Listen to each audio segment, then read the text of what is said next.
Women have it easy. Just say you're going through menopause, and you can take a break from work and chores. I couldn't hide my intense anger at my husband Elliot's words right in front of me. The changes that started appearing in my body after I turned 50? It was 2 years ago when I was diagnosed with menopause.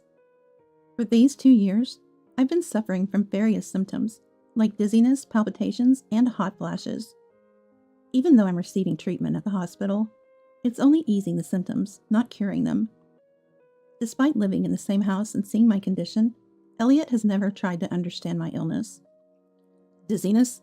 Easily tired. Back pain? Everyone gets that when they get older. And you, calling it menopause or whatever, taking off work, and just sleeping all day at home. Wow, I'm jealous. Elliot hurled these words at me, unable to even stand up due to my dizziness. He maliciously perceived my decision to take a leave of absence, advised by the doctor, as taking advantage of a trivial illness. Elliot has repeatedly hurled insults and sarcasm at my illness that shows no signs of healing. But this day was different. Elliot looked down at me with a look of utter disgust and laughed nastily. If you have the time to show off how hard your illness is, why don't you at least do the housework a wife should do? I am Anita, 52 years old. I live with my husband Elliot, who is 3 years older than me. Elliot and I met through a common acquaintance in our late 20s and immediately hit it off. We continued to date smoothly and got married in our early 30s. We had occasional minor fights, but Elliot was kind, and we managed to live a peaceful life while working hard at our jobs. We don't have children, but I believe we've always been supportive and close as a couple. However, a significant change appeared in our marriage a few years ago. I continued to work as a full-time employee even after marriage, but currently I'm on a leave of absence. The reason is poor health. More specifically, I started experiencing symptoms of menopause in my late 40s, which made me prone to falling ill. Initially, it was mainly irregular menstrual cycles and sudden feelings of heat and fatigue. But as time passed, the symptoms worsened with severe palpitations and sleepless nights. Gradually, I began to feel irritable and depressed for no apparent reason, affecting my mental health. Menopause can bring various symptoms for about 10 years, from before to after menopause. I had heard about it, but experiencing it myself was more challenging than I had imagined. My symptoms were particularly severe, and despite the advice of my family, the condition didn't improve even after visiting the hospital. The doctor said that there is no specific cure for menopause, and symptomatic treatment is the primary approach. So I've been using prescribed medication and herbal remedies tailored to my severe symptoms. But there's no cure. It became difficult to continue working, so I decided to take a leave of absence when I turned 50, 2 years ago. My company's leave policy is up to 3 years, and soon I will have to decide whether to return to work or retire. I don't want to quit my job, but there's no sign of my symptoms subsiding, and I feel frustrated about possibly having to consider retirement.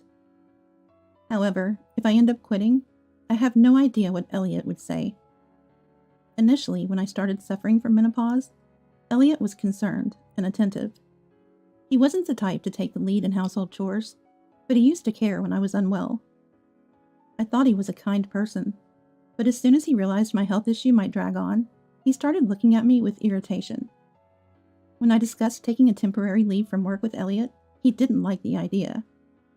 I don't understand much about your health, but is it so bad that you need to take a leave? You're not just slacking off and relaxing at home, right? I was shocked when he said that. Men also go through menopause, but Elliot, despite having a chronic illness, rarely fell ill. He's always been careful to maintain his health to prevent his condition from worsening, so he probably sees me, who continues to be unwell, as lazy. That's evident from how he responds no matter how much I explain my symptoms. So what's the plan to improve? If that method doesn't work, shouldn't you look for another? Why do you keep saying it's not getting better? If it's not healing, find a way to heal. He seemed far from understanding, but continuing to work in my current condition is tough. When I pleaded for a leave of absence until my health stabilized, Elliot, as expected, got furious. However, after I told him that not only my boss, but also my colleagues and juniors had asked me to take a break, he reluctantly agreed, though still displeased. I had decided to do more housework while not working, but there were times when I suddenly felt ill and couldn't get up. Standing brought on dizziness, and even sitting down didn't stop the sweating, perhaps due to hot flashes. Still, when I tried to vacuum, despite the difficulty, merciless back pain would strike. No matter how much I endured and took medicine, trying to do housework whenever I could move a bit, Elliot still didn't understand. Aren't you better yet? What's the point of going to the hospital? It was predictable, but gradually he began to treat me coldly. Stop being so dependent. If you're at home all day because of your leave, why don't you finish all the housework during the day? It's not like you're unwell from morning till night. Coming home to no greeting, dinner just cut up and heated up. What are you doing at home all day? And it wasn't just once or twice that I got such complaints from Elliot when he returned from work. I was shocked by his attitude, sighing tiredly. On weekends, when he was at home, stop lying down all the time. Do the laundry at least. And I was feeling unwell and lying down.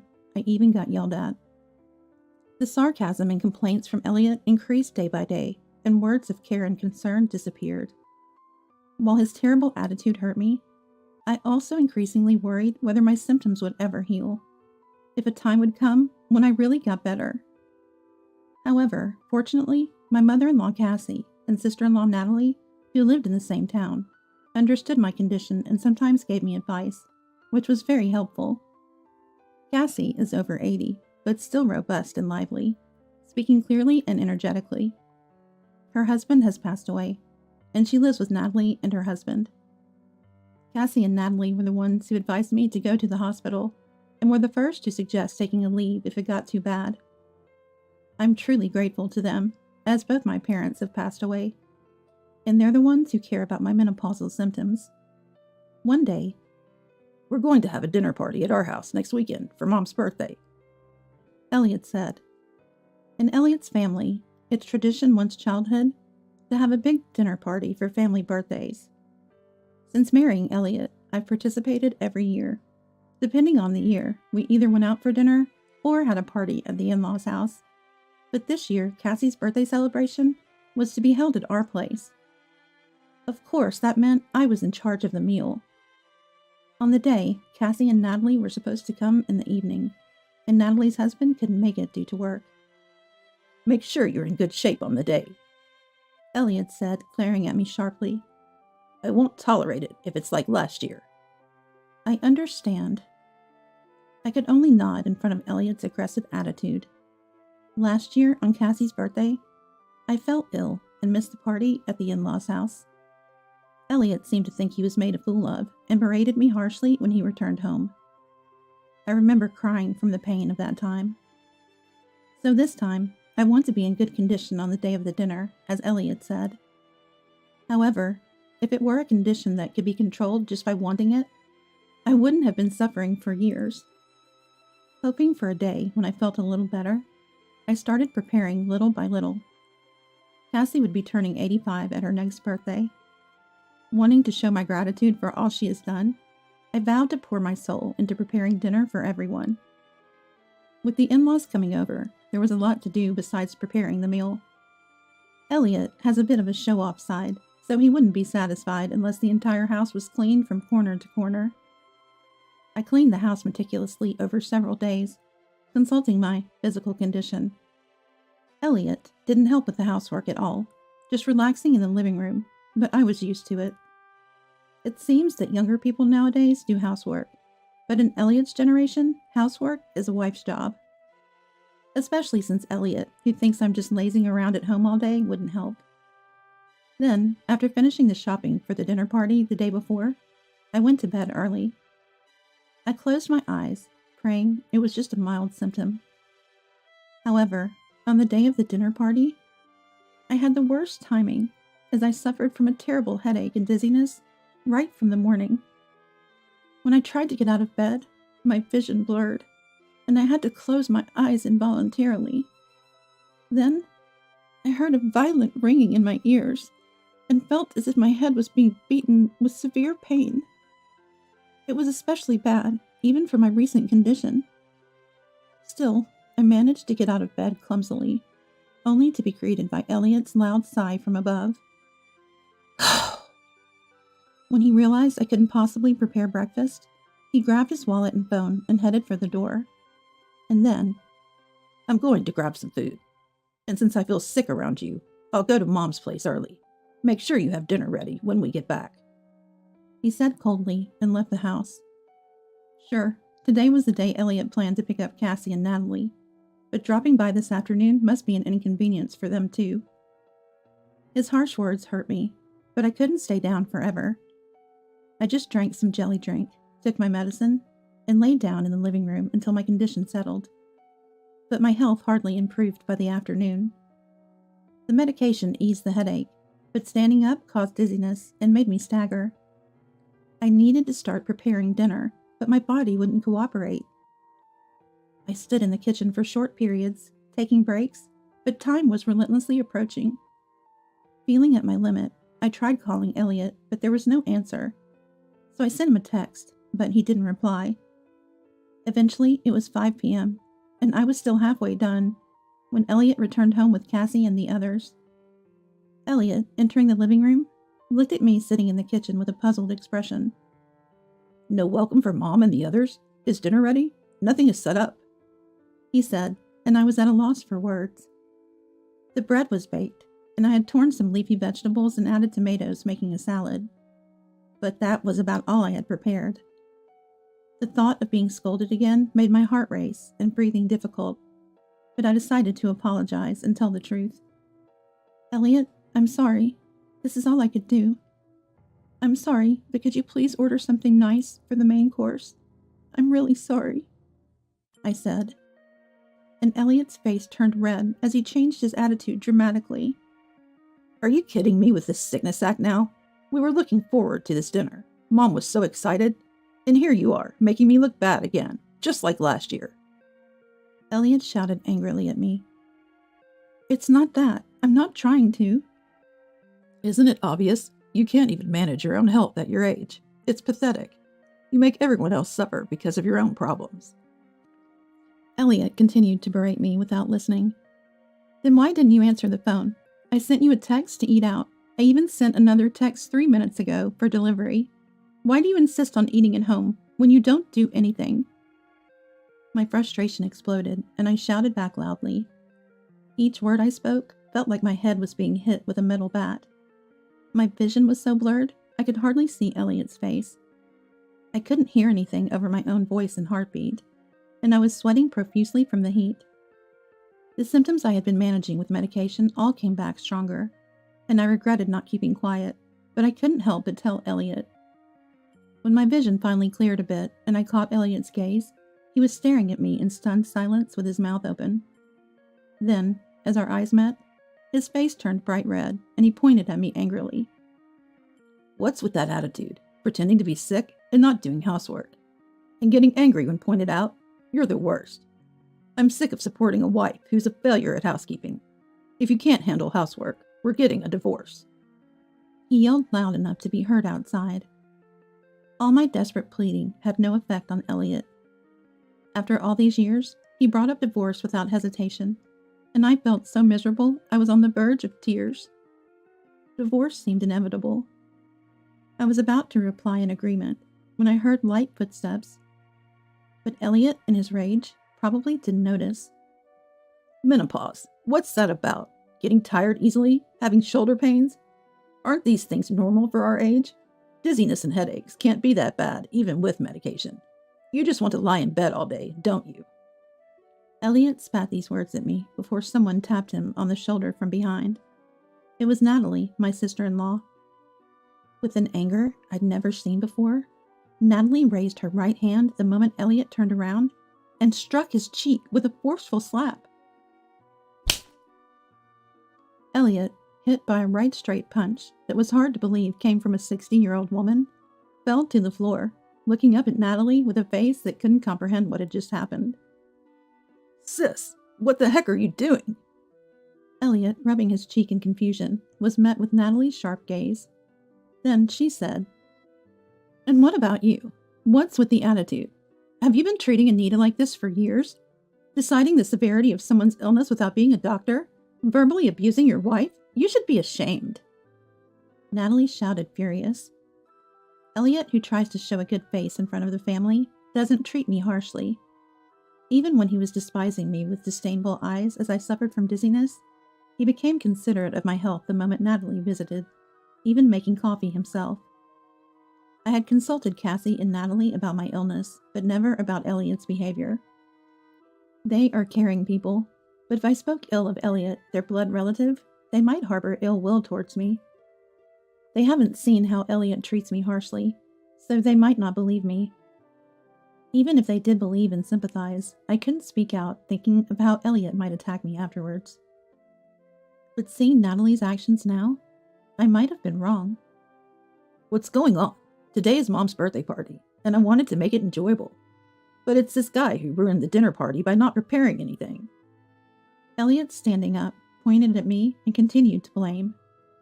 Then Cassie, who came to the living room with Natalie, glared at Elliot. Are you saying Anita ruined the dinner party? That's just your opinion, right? From what I heard, Anita was trying her best to prepare despite her pain. She contacted you because it didn't seem like she could make it in time, asking to change the venue or order delivery. I don't appreciate being celebrated by someone who's unwell. I'm not even slightly happy being celebrated by a son who just complains after dumping everything on his sick wife. Cassie said this to Elliot firmly. Then Natalie. Did you come to our house leaving Anita alone while she was feeling ill? Asked. Well, there's nothing I could do. There are many things you could do, like helping with chores or being considerate about her health. I remember telling you this when Anita started feeling unwell. You just found it bothersome, didn't you? Stung by Natalie's words, Elliot was at a loss for words. After I started feeling unwell, Natalie had told Elliot to be more considerate of me. But as his usual behavior showed, he didn't heed her words. Why are Sis and Mom siding with her? Menopause isn't even a real illness. Getting tired easily, palpitations that happens to everyone as they age. Women just want to be lazy, so they can name it a disorder and pretend to be sick. Elliot continued, trying to justify himself. Natalie sighed and began to explain. Elliot, you might not know, but I too suffered from severe menopause symptoms. It's only recently settled down, but it was so bad I quit my job 10 years ago. Are you really saying a disease that made me quit my job isn't a real illness? Hearing Natalie's words, Elliot stood frozen in shock. When I first started showing symptoms of menopause, I talked to Natalie and learned that she had suffered from menopausal disorders around the same age as me, and eventually had to resign from her job after a temporary leave. She didn't want to quit, but as there was no sign of recovery, she decided to put her health first after consulting with her family. I knew Natalie had quit her job around 50, but I didn't know the reason until she told me herself. Come to think of it, I had met Natalie around that time. We basically communicated via text, as she couldn't meet due to her poor health. It was really tough back then. I thought it would never get better, but Stanley told me to quit my job and take a rest. Stanley is Natalie's husband. He's 5 years younger than Natalie, and his job has irregular hours and night shifts, so he couldn't make it to the dinner. Though we don't meet often, I remember him as a kind man who always cares about my health. Natalie, with such a gentle husband, pleaded desperately with Elliot. Anita is not your servant. Shouldn't you, as a husband, have more compassion? Sorry, Sis. I knew you were unwell before, but I didn't know it was for that reason. Elliot replied, sounding like an excuse, but Natalie's expression remained stern. Right now, it's not about me. Shouldn't you be apologizing to Anita, not me? Natalie said firmly, and Elliot reluctantly turned to face me. Elliot loves Natalie, so he usually can't go against what she says. Eventually, he gave up and apologized to me. I'm sorry. Sis scolded me, and it opened my eyes. From now on, I'll help you, Anita, and we'll get along. He said sincerely, looking into my eyes, and I thought he finally understood. I was about to forgive Elliot when... Hold on a minute. A voice interjected. It was Cassie. Looking tired from standing, she came to the sofa supported by Natalie and sat next to me. She looked me in the eye and said, Anita, you can't believe Elliot's words. You should divorce him quickly. What? What do you mean? I asked in surprise, and Cassie shared a past experience. Actually, I suffered from similar symptoms around your age. There wasn't a name like menopausal disorder back then, but from what you've told me, I think I probably had it too. I've told you this before, haven't I? I nodded slightly to Cassie's words. When Cassie was around my age, the term menopausal disorder was not widely recognized. There were no medications, and it was hard to get understanding from others. Cassie chuckled sadly and pointed at Elliot. Elliot used to hurl terrible abuses at me when I was suffering. It was around the time before he married you, I think. He was living at his parents' house and would say things like, "Make dinner faster. How long will you lie in bed, mother? Stop pretending to be sick." Such heartless words. Cassie's face looked pained, as if remembering those times. Elliot, is that true? I asked Elliot, wanting to believe him, but he awkwardly turned away. His silence and lack of denial meant that everything Cassie said was true. Cassie looked down, sorrowfully, and continued. My late husband got so angry at Elliot's behavior back then that he hit him. And when Dad scolded him severely, Elliot said the exact same thing he's saying now. He woke up. Indeed, after that, Elliot stopped saying anything to me, because he quickly married you and left home. But Anita, you've been mistreated by him, haven't you? In other words, Elliot hasn't changed at all since then. He still doesn't try to understand others' illnesses, even after decades. Calmly stating this, Natalie insisted that Elliot's words were just excuses for the moment. What? Wait a minute. I won't do it again, believe me. Elliot tried to interject, but Natalie grabbed his arm to stop him. I saw it all back then. That's why I hit you, just like Dad did. Remember how you cried and apologized to me after Dad scolded you? You said you wouldn't do it again, that you had woken up and realized your mistake. But now you're doing the same thing to Anita that you did to me before. It's too convenient to say believe me after doing the same thing twice. It's unbelievable. With Natalie's admonishment, Elliot bit his lip in frustration. As Elliot fell silent, Cassie grabbed my shoulders and said, That's why you need to divorce Elliot and escape quickly, otherwise you'll continue to suffer. Now's your chance with me and Natalie here. Alone with you, he'll never admit his faults. You might even get angry for embarrassing him in front of his parents. Her eyes were filled with determination. It was sad to hear such words from a mother. The thought of divorce at this age was daunting, but after hearing Cassie's story, I felt I couldn't continue with Elliot. Despite the harsh treatment I had endured, believing that once my symptoms subsided, we could live happily as before, but I realized it would probably only get worse.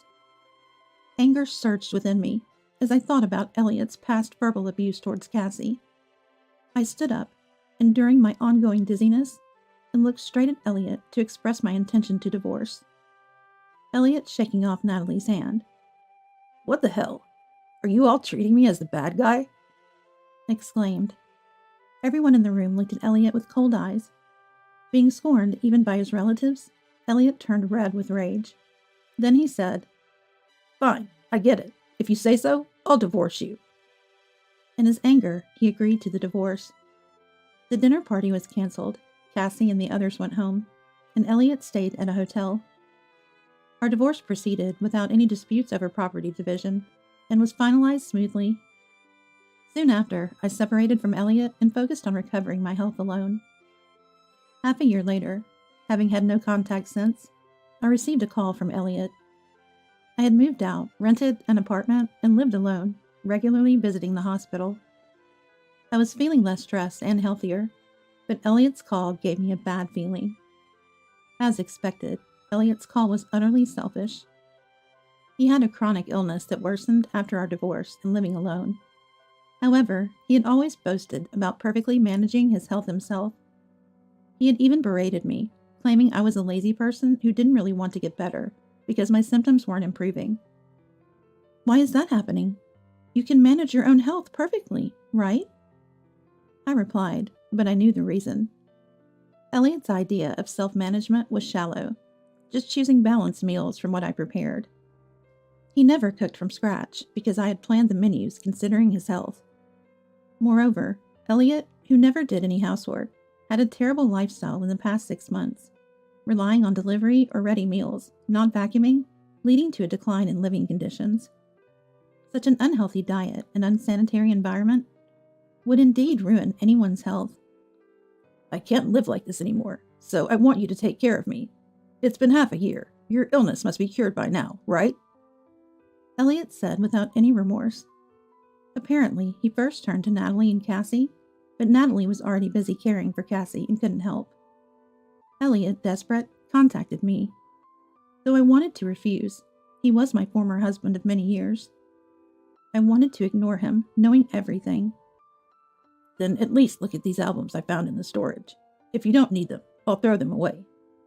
But Elliot said. Believing they were old photos, I hesitated. Though I've had enough of him now, back then, my relationship with Elliot was good, and there were pictures with Cassie's family too. Deciding to go and select my own photos, I visited our former home for the first time in half a year. The house we'd lived in until 6 months ago seemed dirtier than before, perhaps due to lack of cleaning. Leftover takeout containers cluttered the table, making me grimace involuntarily.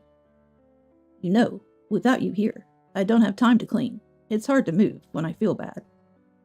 Elliot made excuses without any provocation. While he claimed to feel unwell, he seemed quite energetic at a glance. Moreover, despite wanting care, what Elliot really seemed to need was someone to clean, do laundry, and prepare meals. It just seemed like he wanted a housekeeper. After a moment of thought, "You don't look injured and seem quite healthy. Why don't you stop being lazy and take care of yourself?" I said. Elliot narrowed his eyes sullenly and retorted, You know my illness affects my internal organs and nerves, right? Don't judge by appearances. It's outrageous that you call me lazy when I'm suffering so much. He spat these words out. Seeing my cold gaze, Elliot visibly became unsettled. Then he stopped moving abruptly. With widened eyes, he took a deep breath and apologized to me. I said those harsh things to you when you were suffering. I'm truly sorry. I deeply regret it and won't do it again. So please. I anticipated his next words and firmly interrupted. Sorry, but I can't take care of you. I'm still not over my menopausal disorder, and I can't trust your remorse. A desperate Elliot apologized profusely. Please, I could end up in the hospital any time because my condition might worsen. I continue with medication, but proper diet management is essential, and I'm in trouble without you. Please, I'm begging you. His apology seemed heartfelt. However, I knew from Cassie that this could just be a performance.